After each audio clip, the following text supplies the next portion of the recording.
Hello everyone, this is Charles Walchi again from Astral Connections, and here with me I have Phil Teertha Mistlberger.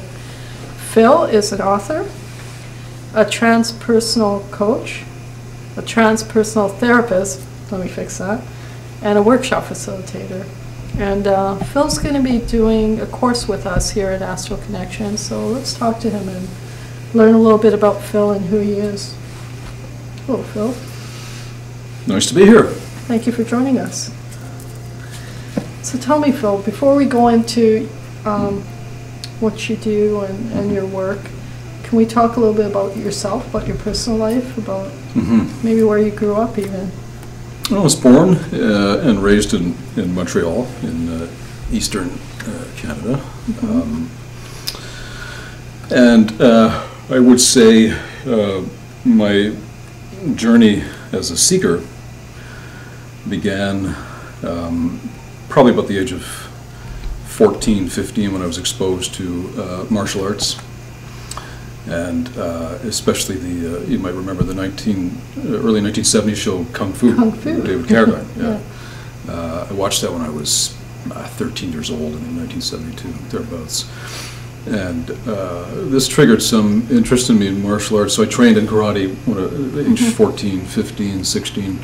And I remember at one point picking up a book written by an author with the memorable name of Jay Gluck. How could you forget a name like that, Jay Gluck? And the book was called Zen Combat. So it was about martial arts, yeah, I think. Martial arts, but it included mention of a different kind of master, with something they call the Zen master. And I found that intriguing as to what that was all about, and set me off exploring the more spiritual dimensions of martial arts. The Western version of martial arts tends to be very heavily emphasizing the physical aspects of it, the combat. And the actual original teachings of martial arts was that it was a body-mind discipline for balancing spirit and body. And but that part was somewhat neglected, certainly in the 1970s with the Bruce Lee craze, and the Carradine show brought in that whole spiritual element. It sure did. Yeah, the time in the Shaolin monastery. Touch the pebble routine. That's it. Grasshopper, all that stuff. It was wonderful stuff, and it planted seeds in my mind. And I remember at one point picking up Hermann Hesse's novel, Siddhartha, which showed a statue of meditating, a Buddha statue. And I went out and sat in a field one night and sat in a meditation posture, not knowing what I was doing. I had no clue what meditation was, because they certainly didn't teach that in my karate classes. What made you do that? It's some kind of a strange instinct, who knows where it was coming from, but I just felt kind of motivated to do that. And sitting there not knowing exactly what I was doing, but then hearing about meditation practices after that, shortly after that, and eventually being led in my late teens through, it was a journey of reading Carl Jung and Carlos Castaneda and Tibetan Buddhism. Again, very instinctively drawn to that, not knowing what it was about. 17, I'd read the Tibetan Book of the Dead and the Tibetan Book of the Great Liberation. That's some trippy stuff. Yeah, it was W.Y. Evans Wen's translations, and so that was all speaking to some part of me. That none of this was. So what happened that day when you went and sat there, or what did you experience? Must have happened? Nothing much at that time, but what happened was that I had had a lot of altered state experiences and some difficult drug experiences coming out of the whole, the recreational drug revolution of the late 1960s, early 1970s, which I had been part of, and I was exploring at a very young age. And my nervous system wasn't wired so well to deal with recreational drugs, so although I used them extensively when I was younger, I stopped at a certain point when I had some difficult, strange experiences with them. Can you elaborate a little bit? Well, let's just say what I now understand in retrospect to be disturbing states of unconscious memories triggered by the drugs that I had not integrated or didn't understand. So it's all subconscious material. And I was not long after that, I was led through a series of experiences to somebody who gave me some teachings from the Ekankara tradition, in which I learned how to alter my consciousness and do what is traditionally known as soul travel, or astral travel. Yeah, exploring other dimensions and things like that. Lucid dreaming, which Castaneda had talked a lot about. So this was all enough to kind of jolt me and shake me up, because my orientation in school was through science. My loves were physics, mathematics, astronomy, stuff like that. So very concrete, linear thinking, and literature, art. But it was the spiritual that I was searching for. And so by my early 20s, I had connected in with the yoga teachings and Gurdjieff's teachings, and I became a member of the Gurdjieff school in Montreal at that time. And then not long after that was connected to Osho's teachings. At that time, Bhagwan Sri Rajneesh was one of the more controversial Eastern gurus. And of course, this book that I wrote and published. Phil's an author, as we know, and you've written what, 4 books? Is it? 4. Yeah, right. This was my second. The other 2 were coming out. What was the title of the very first one? A Natural Awakening. Okay. 2005 was written, and this one I released with John Hunt Publishing in December 2010, and it is a study of 3 radical gurus: Osho, Bhagwan Sri Rajneesh, Gurdjieff, and Aleister Crowley. And it's a long book, over 700 pages. It was a lot of fun to write, and it certainly touches on the whole tradition of what's known as the crazy wisdom guru. So you studied with Osho and Gurdjieff. That's right. But what about Crowley? Not with them personally, but their teachings. Their teachings. I was a disciple of Osho for 10 years. Wow. In some respects, once you're a disciple of a guru, you're always sort of connected to them in some respects. So I have a great deal of appreciation and admiration for his teachings, although he was obviously a very controversial teacher. So part of my reassessment with him, applying some critical thought, was involved in writing this whole book. That part was, was my chance to do that, and that's what part of the book is about. And Gurdjieff, of course, one of the more well-known gurus of the early 20th century, died in 1949, and I was involved in a school that was directed by a teacher that had been a student of John Bennett, who was one of his main disciples, and this was in 1981, 1982. And after that, I was involved in Osho's work. Crowley's work for me was always more of an intellectual level. I had read his books at a very young age and studied his tarot deck. There's a lot of stigma attached to Crowley these days. Extremely controversial, and but a tremendous amount of misinformation about him.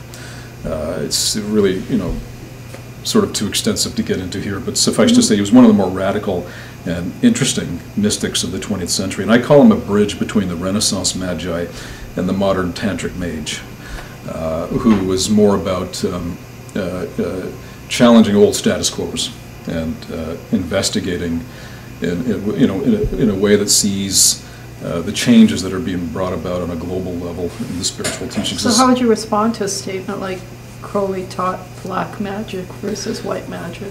Well, he was an intellectual, a scholar. He was a teacher of ceremonial magic, but his overriding interest was in the invocation of the Holy Guardian Angel, which is the higher self. So what he was teaching was high magic. High magic is about alignment with the higher parts of your mind. It's very similar to Eastern yoga austerities. Low magic is working with manifestation, how to bring things into your life. White magic is healing, and black magic traditionally is interfering with other people's dharma or karma, so affecting people in a way that is crosses ethical lines, let's say, and generally involves that coming back to you anyway. So the story of Milarepa, the famous Tibetan yogi saint, he's a really good example of that. He was trained in the dark arts and used them, and then had an attack of remorse of conscience, and so became apprenticed to a very disciplined master, Marpa, and then moved into the higher yoga teachings, which would be the Eastern equivalent of high magic. So Crowley was preeminently concerned with high magic. Occasionally he would dip deliberately or yeah, intentionally. That's what he taught, high magic. And occasionally he would dip into other realms, and he wrote in a way that was very provocative because he liked to trigger people's conditioning. He was a rascal in many senses of the term, and a very provocative personality. Really a forerunner of the 1960s, typical bohemian sort of spiritual seeker who's investigating many different realms and explores with, in terms of drugs and sexuality and that whole thing. And so he was the patron saint of many of the hippies of the 1960s era. And his main teaching, do what thou wilt shall be the whole of the law, was sort of co-opted by the 1960s generation into do your own thing. Right. But that's not, he wasn't really teaching that. What he was teaching, do what thou wilt shall be the whole of the law, means to be aligned with your true self. And then it's a very Taoist teaching in a sense. When you know your true nature, everything sort of unfolds more effortlessly. His own life was not necessarily a testament to that, because he had to deal with a lot of things at that time that were not even closely supportive of what he was trying to do. He was living in the Victorian Edwardian times, which were highly restrictive and very repressive. And so he was trying to reverse a lot of conditioning. Now his main teaching, and the way it ties in with Osho's teaching, was that... well, yeah, because when I see these three names, I don't know why, but Crowley doesn't fit in my perspective, but I guess he does, and it's a misunderstanding of the people's. Yeah, no, he fits in very well once you understand his teachings, because what the main thing that he was teaching was that we were under the effects of 2,000 years of Judeo-Christian programming, which is all primarily about self-sacrifice. Right. And what he called the eon of Horus, the crowned and conquering child, as he called it, refers to the more of the exalting of the individual. And that's really what the whole human potential movement was ultimately about in the 1960s, which is what Osho picked up on, because Osho was the first Eastern guru to synthesize Eastern meditation with Western therapy, drawing from the Esalen schools, the Esalen teachings.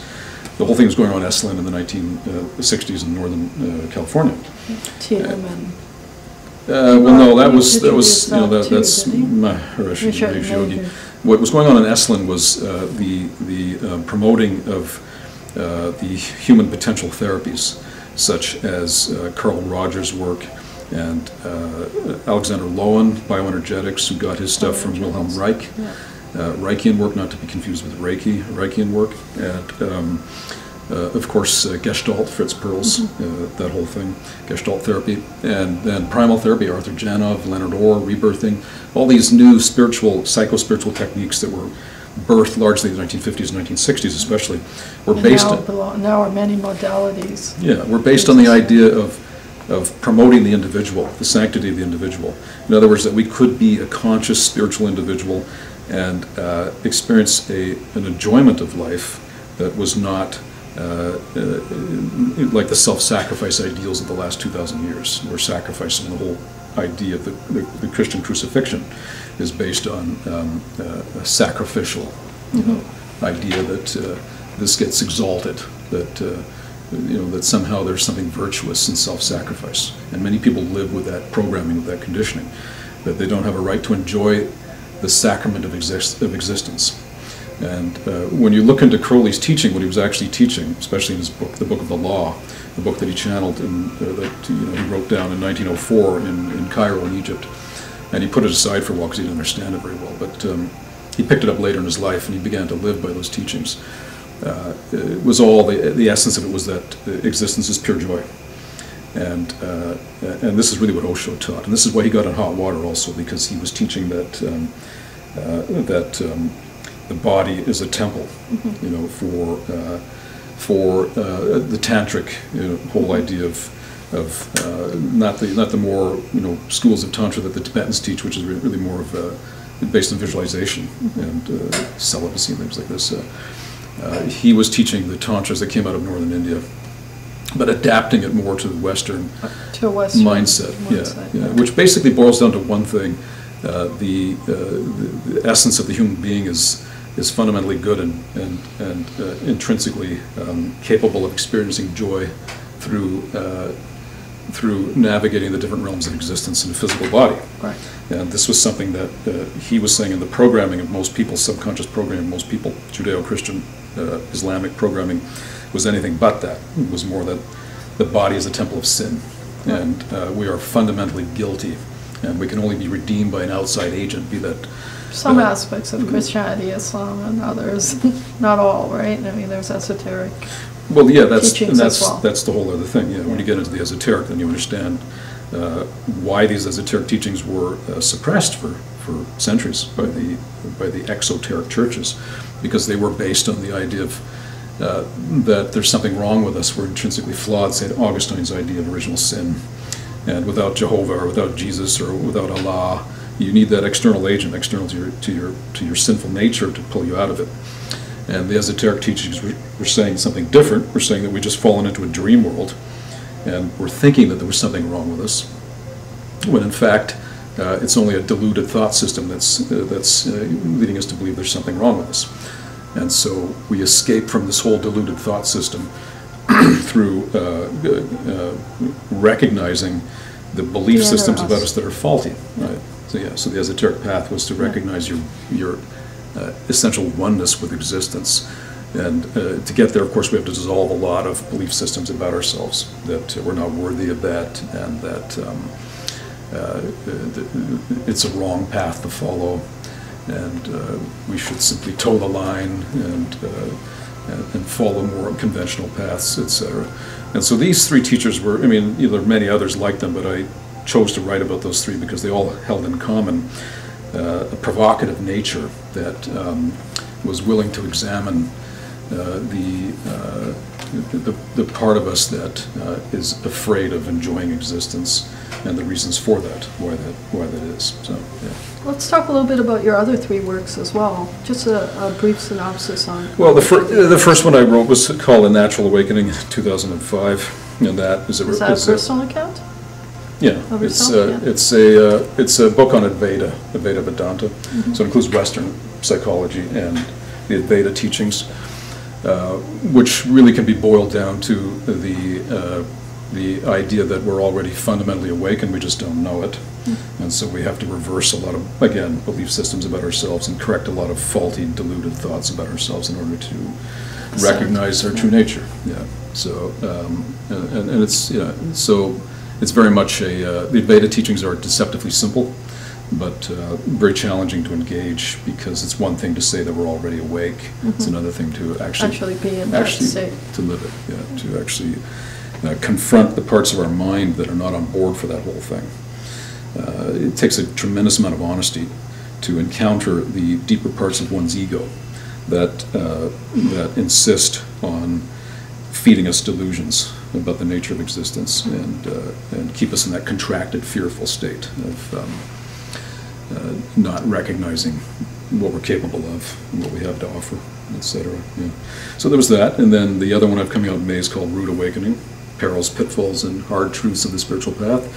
And it's more an examination of the ways in which we go astray. Mm-hmm. It's especially meant for seekers that have been on the path for a while, but who find their practice becoming lazy in their practice, or find themselves overwhelmed by the spiritual supermarket that we now live in, the sheer glut of information. Mm-hmm. So much is available now. It's the golden age of publishing for spiritual teachings and metaphysical ideas, but it's spread it out so thinly that there isn't a whole lot of it's not so conducive now for focusing on one or two paths and sticking with it. People tend to get spread very thin. And so the Rude Awakening book deals with that. And also as an examination of 7 sages that I take as being quite remarkable in terms of how far they went in their own breakthroughs in their own path.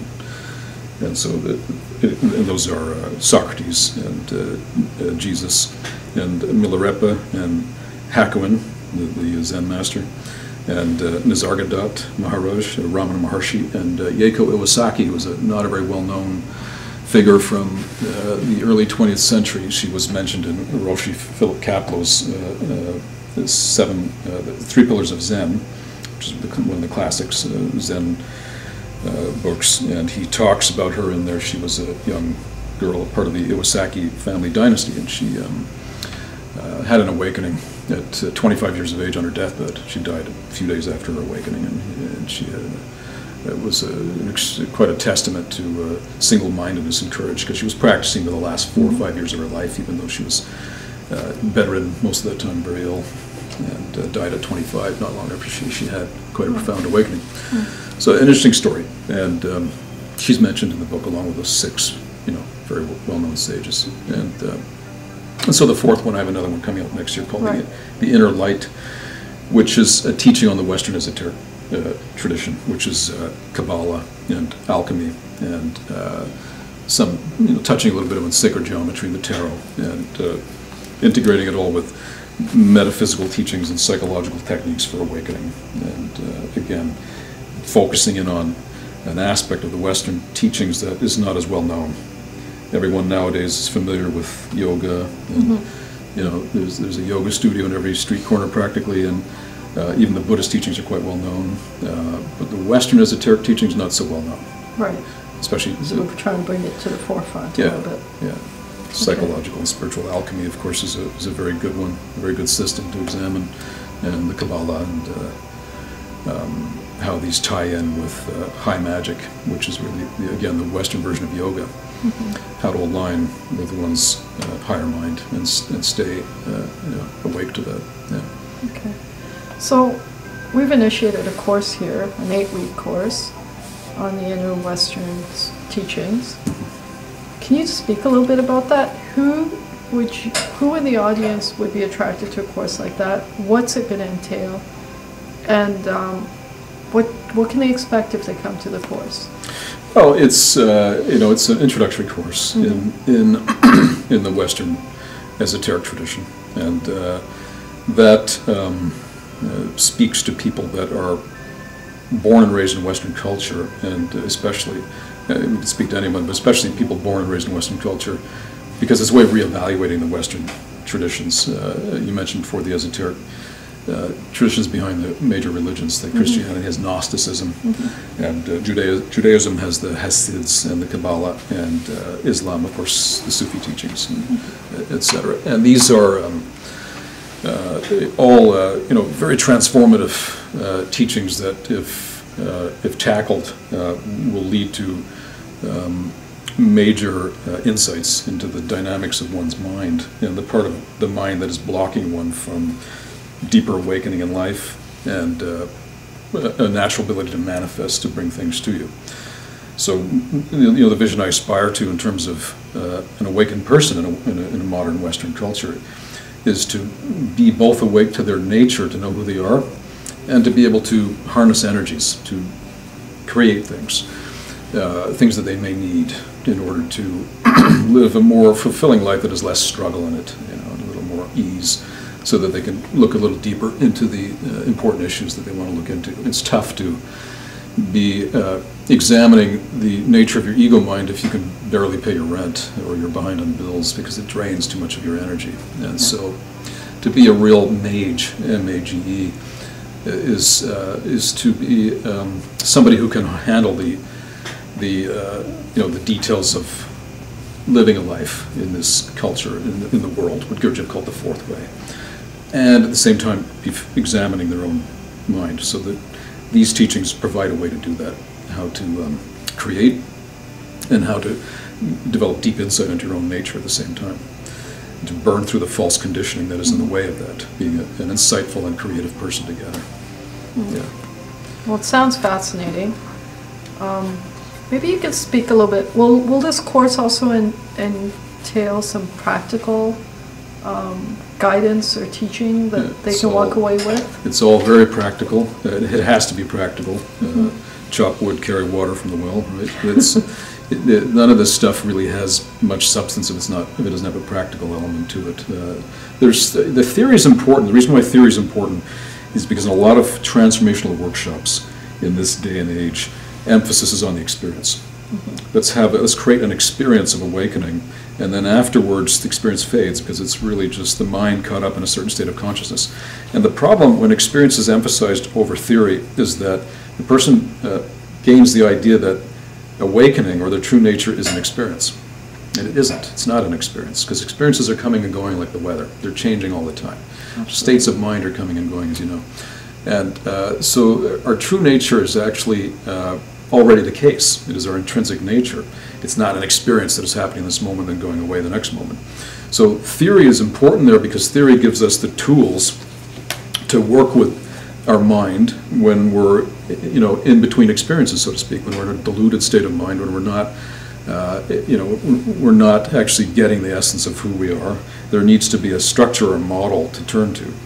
And so, with the basic idea being that we have to constantly remember that our true nature is already the case. So it's not an experience. Right. And so this is the problem with workshops that emphasize only the experiential. Right. Now, the problem with workshops that emphasize only the theoretical is also a problem, because then it becomes wholly a cognitive trip, a mind trip that is disconnected from the reality of what we're experiencing moment by moment. So the idea is that the theory helps us to remember that the experience that we're looking for is not actually an experience, if you will. It's our own nature that is already the case moment by moment. Yeah, both aspects of the mind are happy, then the brain are happy too. Yeah, you could put it that way. You could put it that way. So both need to be addressed, and it often isn't the case. You get a lot of academic type work that is very theoretical, and you have a lot of the, in more of the, let's say, New Age or experiential type workshops. The emphasis is on creating experiences, which are nice, but they don't last by nature. So we have to have a discipline to work with at all times, much like in the traditions of meditation too, or in more philosophical schools of self-examination. There's a regular discipline you have to return to, and because our nature is not doing this, it's just simply there all the time. Yeah. So in your own life, I mean, you were learning, and then you came to a point of teaching. How did you come to that? How did you come to making the decision that, I'm not a student anymore, I want to be a teacher? Well, I had teachers myself. I had mentors, and they trained me very thoroughly. And this was mostly back in the 1980s. And then there came a time, I believe it was in the early 1990s, where it simply unfolded that way. It was very clear that this was the direction I was going to take. And I felt enough training at that time, enough diplomas hanging on the wall, etc., of training courses I'd taken and ways in which I had been mentored. I had a private practice in rebirthing and counseling since 1987, but I didn't. You still do, don't you? I still do, but I didn't lead my first groups until 1992, and then co-founded a community with a friend of mine, then founded another one shortly after that, and things just simply unfolded naturally, and things responded, people came, so obviously there was something of worth that was coming through, this personality that I know as myself. Ultimately, for anyone who's teaching or doing any sort of facilitating, it's not the personality that's doing the work. Personality is more of a locus point for certain energies or ideas that come together. And when people are drawn to it, people are drawn to it. It's the transformation that occurs in the process, I guess, is the important thing. Yeah. It's a bit of a mysterious process how it comes together, but it's when it does, you see by the response of the naturalness of it occurring. So it doesn't really have conflict in the mind as such. It's more knowing where one's passions are. And I had a passion for truth, for learning, for exploring, for self-investigation, and investigating with others. And then a passion for teaching arose out of that as well. And there was a response to that. So I've been doing that for 20 years now, since 1992, counseling 25 years. And always involved in communities, because as the Buddha said, you need three things to awaken: Buddha, Dharma, Sangha. So Buddha, teacher or teachers; Sangha, Dharma, which is a system of understanding, a teaching as such; and then Sangha, which means fellowship, community of truth seekers. Very important, because they function as mirrors to remind us when we get off track, to reflect parts of ourselves back to us that maybe we don't want to look at. So Phil, let's talk a little bit about your coaching. Maybe you can give me an example of a happy client.